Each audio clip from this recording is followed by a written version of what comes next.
जनतेचा अधिकारनामा जाणीव हक्काची या न्यूज चॅनल मध्ये आपले स्वागत आहे। राहुल गांधींच्या पहिल्याच भाषणाने सभागृहात हंगामा, मोदींनाही उभे राहावे लागले। लोकसभेत विरोधी पक्षनेते राहुल गांधी यांच्या भाषणादरम्यान जोरदार हंगामा झाला। राहुल गांधी यांनी हिंदू समाजाबाबत केलेल्या वक्तव्यावर सत्ताधारी सदस्यांनी जोरदार आक्षेप घेतला।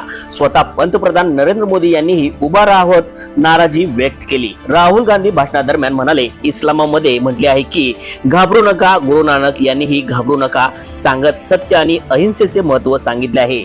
येशू ख्रिस्त, भगवान बुद्ध आणि भगवान महावीर हेही घाबरू नका म्हणाले आहेत। हा देश अहिंसेचा आहे। हिंदू धर्मात सत्य, अहिंसा महत्त्वाचे असल्याचे सांगत राहुल यांनी जे स्वतःला हिंदू समजतात ते सत्ताधारीकडे बाकाकडे पाहतच नेहमीच असत्य बोलतात, हिंसा करतात असे विधान केले। त्यावरून सत्ताधारी बाकावरील सदस्यांनी त्यावर आक्षेप घेतला। पंतप्रधान नरेंद्र मोदी यांनी उभे राहत त्यावर नाराजी व्यक्त केली। संपूर्ण हिंदू समाजाला हिंसक म्हणणे हा खूप गंभीर विषय असल्याचे मोदी म्हणले। त्यावर राहुल गांधी यांनी ही प्रत्युत्तर देताना नरेंद्र मोदी भाजप म्हणजे सर्व हिंदू नाहीत असे म्हटले। त्यानंतर केंद्रीय गृहमंत्री अमित शाह यांनीही पलटवार करताना राहुल यांनी माफी मागण्याचे आग्रह धरला। अहिंसेच्या भावनेला कोणत्याही धर्माशी जोडण्याची चुकीचे आहे, त्यामुळे राहुल गांधींनी माफी मागायला हवी। राहुल गांधी यांच्या विधानावरून सत्ताधारी आणि विरोधातील सदस्यांमध्ये जोरदार खडाजंगी झाली।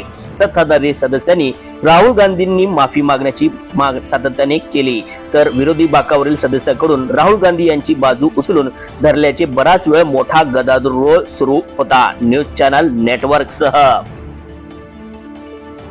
विषय बहुत गंभीर है। पूरे हिंदू समाज को हिंसक कहना ये गंभीर विषय है। बीजेपी को आपको नहीं, नरेंद्र मोदी जी पूरा हिंदू समाज नहीं है, बीजेपी पूरा हिंदू समाज नहीं है, आरएसएस पूरा हिंदू समाज नहीं है।